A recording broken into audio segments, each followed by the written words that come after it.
अस्सलाम वालेकुम। मैं हूं आपका होस्ट अली भाई। मेरे चैनल में खुश आमदीद। आज हम बनाएंगे मटन और करेले। ये देखिए क्वालिटी बहुत ज़्यादा मज़े के बनते हैं। तो चलिए शुरू करते हैं। बिस्मिल्लाहिर्रहमानिर्रहीम। ये है मटन 1 kg। ये मैं पुट का गोश्त लेकर आया था। ठीक है, आपने भी पुट के गोश्त में करेले बनाने हैं तो बहुत ज़्यादा मज़े के बनेंगे इंशाल्लाह ताला। इसको एक पैन में डाल के गोश्त को, और हम इसमें डाल देंगे 150 ग्राम प्याज।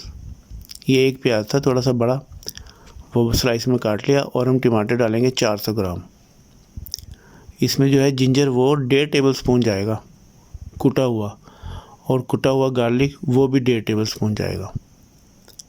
इसमें हम डाल देंगे 1 लीटर पानी, कम से कम 1 लीटर। और इसको हम कर देंगे थोड़ा सा चला के और मिक्स। इसमें हमने थोड़ी सी आग जलानी नीचे। उससे पहले हम हल्दी डाल देंगे आधा टेबल स्पून, रेड चिली आधा टेबल स्पून, और इसमें हम डालेंगे पिसा हुआ धनिया आधा टेबल स्पून, और ज़ीरा आधा टेबल स्पून। इसको ज़रा सा मिक्स कर लें। और हमने इसके नीचे धीमी आग जला के ना, इसको हमने कम अज़ कम जो है 40 मिनट के लिए छोड़ देना है। इसको चलाना नहीं है इस दौरान में। अब आए करेलों की तरफ। सबसे पहले आपकी परचेजिंग अच्छी होनी चाहिए करेलों की। ये देख लें ग्रीन है और छोटे छोटे साइज़ के हैं। इसके ग्रेन्स जो हैं वो मोटे मोटे नहीं हैं, ग्रेन्स इसके बारीक बारीक होने चाहिए और फुल ग्रीन।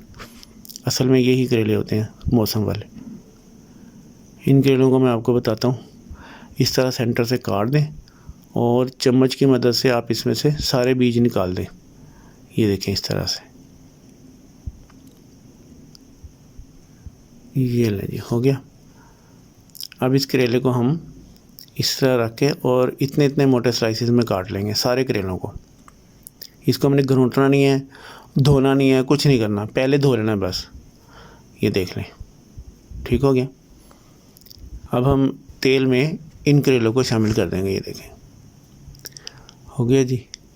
अब इनको हम फ्राई करेंगे मीडियम हाई फ्लेम पे कड़क होने तक। ये देखें करेले फ्राई हो गए हैं। इसमें 6 मिनट 7 मिनट 8 मिनट जितने भी लगें, हमने करेले इस पोजीशन में लेकर आने हैं। ठीक है जी। अब इस ऑयल में हमने आधा किलो ऑनियन डालने हैं स्लाइस करके। आधा किलो ऑनियन, गोश्त में अलहदा डाला था हमने ऑनियन।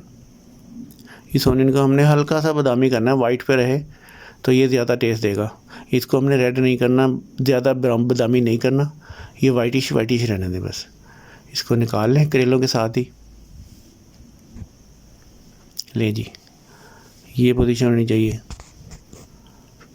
अब हम इसको खोल के देखते हैं गोश्त को। 40 मिनट हो गए हैं। इसका अपना पानी खुश्क हो चुका है। टमाटर का थोड़ा सा पानी रह गया हल्का सा बीच में बस, और गोश्त गल गया होगा यकीनन। मैं दिखाता हूँ आपको। वो इधर तो हड्डी है, ये यहाँ है गोश्त। ये देखें माशाल्लाह कितना सॉफ्ट और कितना खूबसूरत का मतलब कि साबुत पड़े हैं और गले हुए हैं सारे पीस। इसको अब हमने आग थोड़ी सी तेज़ कर देनी है, थोड़ी सी बस। और इसमें ऑयल शामिल कर देना है तकरीबन 150 ग्राम। घी डाल लें, ऑयल डाल लें, 2-3 हरी मिर्चें डाल दें टेस्ट के लिए, खुशबू के लिए, ज़रा अच्छी खुशबू आ जाती है इसमें। और अब हम डालेंगे इसके अंदर हाफ़ टेबल स्पून की मकदार में नमक, गरम मसाला आधा टेबल स्पून। और इसके अब हमने थोड़ी सी भुनाई करनी है। जो पानी वगैरह रह गया ना इसके अंदर थोड़ा सा, तो ये हमने इसको ड्राई होने तक भून लेना है। 3-4 मिनट लगेंगे, 3-1 मिनट 4 मिनट। इस पोजीशन में आ जाएगा गोश्त। अब हम इसमें करेले और प्याज शामिल कर देंगे।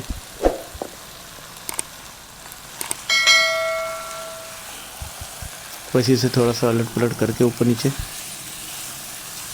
और हमने इसको भी दम पे लगाना है थोड़ी देर, ताकि ये सारे मसाले और ये करेले और गोश्त वगैरह एक जान हो जाए। थोड़ा सा पानी डाल देंगे 2-3 टेबल स्पून। लें जी। और इसको हम कम से कम 15 मिनट के लिए स्लो आंच पे दम लगा देंगे। 15 मिनट हो गए हैं। माशाल्लाह जी, सुभान अल्लाह, इतनी प्यारी खुशबू आ रही है। ओहो हो, कमाल हो गया। बस इसको थोड़ा सा अप डाउन कर लें, और बस इंशाल्लाह ताला हमारी डिश आज की बहुत अच्छी बनने वाली है। आप इस डिश को फॉलो कर लें, और उम्मीद है कि जिसे भी खिलाएंगे आपकी तारीफ़ होगी। हमारा मिशन तो यही है, आपकी तारीफ़ होती रहे। आप खुश हैं तो हम खुश हैं। जहाँ रहें खुश रहें। अल्लाह ताला आपके खानों में जायका और बरकत दे। और आपको अपनी हिफ्ज़-ओ-मान में रखें। ये देखें, मैं आपको दिखाता हूँ गोश्त की पोजीशन। ये आसानी से टूट गया। अब हम इसको ज़रा से करेले लेंगे एक बाइट में, और इसमें मैं रखूँगा एक छोटी जिनी बोटी, तो बस गया गायब हो गया समझो। तो मिलते हैं अगली वीडियो में। अल्लाह हाफिज़।